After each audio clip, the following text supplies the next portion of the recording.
अस्सलाम वालेकुम दोस्तों। सलीम सिपरा हाजिर है जोक पंजाबी दे नाल। गुज़श्ता दो तीन वीडियो जड़ियाँ हैं डॉक्टर शारब अंसारी साहब जिहड़े साडे पंजाबी दे मां बोली दे प्रोफैसर आन और उन्हों दा माशाअल्लाह बड़ा बहुत ज़्यादा कम है, कंट्रीब्यूशन है साडी मां बोली दी सेवा दे विच। उन्हों दे बारे सानूं उन्हों दी किताब जिहड़ी है टांगे जंग जांदे और उस तो बाद एक उन्हों दी बड़ी खूबसूरत गल है कि वो आप बहुत अच्छे शायर भी सन। बाल हड्डां दी अग उन्हों दी किताब भी सी जिहड़ी चढ़दे पंजाब विच भी छपी और लैंदे पंजाब विच भी छपी।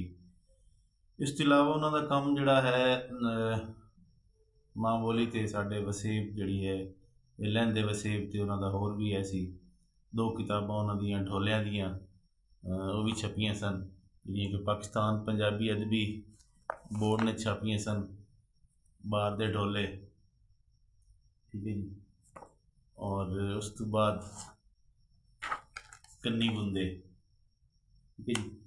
दो किताबां सन उन्हों दियां जिहड़ियां ढोलियां ते छपियां। इस तो पहले कि ढोले ते गल करिए, ढोला जिहड़ा है इस तो इलावा गंजी बार दी सॉरी गंजी बार दे ढोले एडी इजाज साहब ने भी किताब जिहड़ी है वो ढोलियां दी छापी सी। ढोला जिहड़ी है खालिस्तान बार दी शायरी सिनफ है। बार दे वसनीक जिहड़े हैं या बाहर दे लोग हैं वो इन्होंने जानते हैं ज़्यादातर ढोले नूं। ढोला शायरी नहीं बल्कि असी सैरी कहने साढ़े कोल तो ढोले दे शायर नूं सांदल बार दे विच और जितनियां भी बारां हैं जिथे और बारां दे विच ही ढोले की पहचान है, बाकी तो कोई खास जगह तो नहीं है। तो उत्थे जिहड़ा है शायर की बजाय सैर का लफज इस्तेमाल किया जाता है, सैर किया जाता है सैर कि ढोले का जिहड़ा लिखारी है उन्होंने सैर कहते हैं। और वो लिखण वाले भी बाज़ औकात होंदे ने, बाज़ औकात ढोले लिखारी आप नहीं होंदे लेकिन जिहड़े लोग पढ़ते हैं उन्होंने जिहड़ा है वो सैर ही आखते हैं।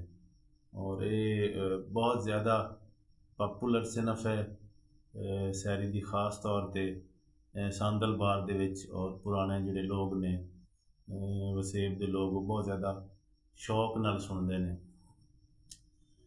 जिहड़ा अपना शारब साहब लिखते हैं कि ढोला जिहड़ा तारफ विच पहले तो बड़ी लंबी चौड़ी तारीफ ते तारफ तो उन्हें किया कि ढोला दे तौर पर आम तौर पर जिहड़ा इस तो वे लोगों का तसवर बनता है या लोगों का इमेज बनता है कि जी एक महबूब की गल होनी है, ठीक है जी। लेकिन ढोलियां दे विच अमूमन जिहड़ा है वो मौजू वो बहुत घट इस्तेमाल किया गया। ढोला जिहड़ा है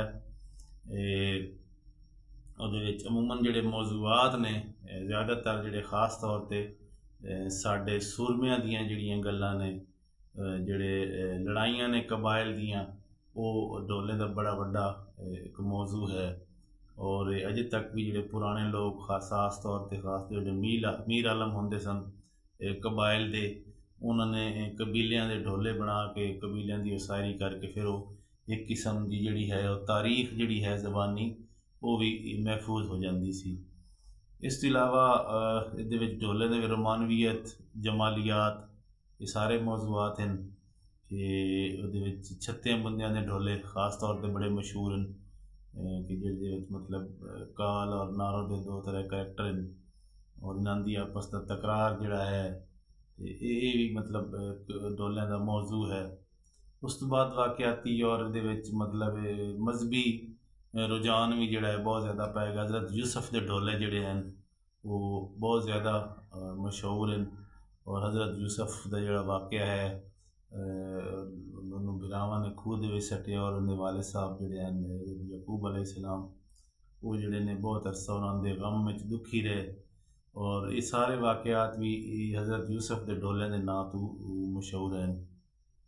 इस तो इलावा जिहड़े हैं मतलब हज़रत पाक सल्लल्लाहु अलैहि वसल्लम की जिहड़ी है शजरा नसब जिहड़ा है या बहुत सारे उन्होंने ज़ात दे उन्होंने सीरत के मुतलका भी शायरा ने जिहड़ा है वो ढोले आखे ने। तो अजे तक साड़ी नज़र च तीन चार किताबां ही हैं ने कन्नी बुंदे शारिब साहब की है, बार दे ढोले एडी इजाज साहब दे गंजी बार दे ढोले ये किताबां है ने। वो हुण वक्त के नाल नाल जिमें मतलब नवी जनरेशन आ रही है उन्होंने तरजीहात जिहड़ियां ने बदलदियां जा रही ने।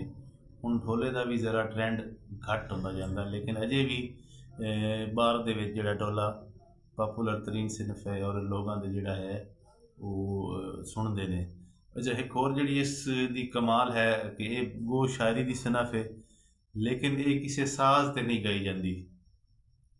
ਕੋਈ ਇਹਦੇ ਵਿੱਚ ਜਿਹੜਾ ਹੈ ਉਹ ਸਾਜ਼ਾਂ ਦਾ ਇਸਤੇਮਾਲ ਨਹੀਂ ਹੁੰਦਾ, ਔਰ ਕੋਈ ख़ास ਰਾਗ ਵੀ ਜਿਹੜਾ ਹੈ ਉਸ ਦੇ ਵਿੱਚ ਵੀ ਜਿਹੜੇ ਨਹੀਂ। ਵੈਸੇ ਤਾਂ ਜੋ ਵੀ ਚੀਜ਼ ਗਾਈ ਜਾਂਦੀ ਹੈ ਸੁਰ 'ਚ ਹੁੰਦੀ ਹੈ, ਰਾਗ ਵਿੱਚ ਹੁੰਦੀ ਹੈ, ਲੇਕਿਨ ਜਿਹੜਾ ਡੋਲਾ ਹੈ ਉਹ ਕਿਸੇ ख़ास ਰਾਗ ਦੇ ਵਿੱਚ ਨਹੀਂ ਹੈ ਔਰ ਉਸ ਦੇ ਨਾਲ ਕਿਸੇ ਸਾਜ਼ 'ਤੇ ਨਹੀਂ ਗਾਇਆ ਜਾਂਦਾ। ਇਹ ਅਮੂਮਨ ਜਿਹੜਾ ਹੈ ਜਿਹੜਾ ਗਾਣ ਵਾਲਾ ਡੋਲਾ ਹੈ ਜੰਗਲਾਂ ਦੇ ਵਸੇਬ ਦੇ ਵਿੱਚ ਜਿਸ ਵੇਲੇ ਹੁੰਦਾ ਸੀ, ਜੰਗਲ ਦਾ ਵਸੇਬ, ਬਾਹਰ ਦਾ ਵਸੇਬ, ਛੇੜੂ ਜਿਹੜੇ ਹਨ ਉਹਨਾਂ ਨੇ ਛੇੜਿਆ, ਉਹਨਾਂ ਉਹ ਵੀ ਆਪਣੇ ਮਤਲਬ ਨਾਲ ਮਾਲ ਛੇੜਿਆ, ਨਾਲ ਆਪਣੇ ਚੱਸ ਲੈ ਰਹੇ ਨੇ, ਡੋਲੇ ਦੀ ਵੀ ਗਾਈ ਜਾ ਰਹੇ ਨੇ। ਇਸੇ ਤਰ੍ਹਾਂ ਕੋ ਫਿਰ ਰਿਹਾ ਬੰਦਾ, ਕੋਈ ਪੱਠੇ ਵੱਢ ਰਿਹਾ, ਕੋਈ ਆਪਣਾ ਖੂਹ ਗੇੜੀ ਫਿਰਦਾ ਹੈ, ਕੋਈ ਹਲ ਵਾਂਦਾ ਫਿਰਦਾ, ਨਾਲ ਨਾਲ ਆਪਣੇ ਢੋਲੇ ਦੀ ਜਿਹੜੀ ਚੱਸ ਉਹ ਜਿਹੜੀ ਹੈ ਉਹ ਆਪਣੀ ਚੈਂਦਾ ਰਹਿੰਦਾ ਹੈ। ਤੇ ਮਜ਼ੀਦ ਜਿਹੜਾ ਇਨਸ਼ਾਅੱਲਾ ਇਸ ਢੋਲੇ 'ਤੇ ਅਗਲੀ ਵੀਡੀਓ ਦੇ ਵਿੱਚ ਮਜ਼ੀਦ ਇਸ ਦੀ ਜਿਹੜੀ ਬੁਨਤਰ ਹੈ ਇਹਦੀ ਔਰ ਇਸ ਦੇ ਕੋਈ ਨਮੂਨਾ ਕਲਾਮ ਜਿਹੜਾ ਹੈ ਉਹ ਤੁਹਾਡੇ ਨਾਲ ਇਨਸ਼ਾਅੱਲਾ ਸ਼ੇਅਰ ਕੀਤਾ ਜਾਏਗਾ। ਬਹੁਤ ਸ਼ੁਕਰੀਆ, ਨਵਾਜ਼ਿਸ਼।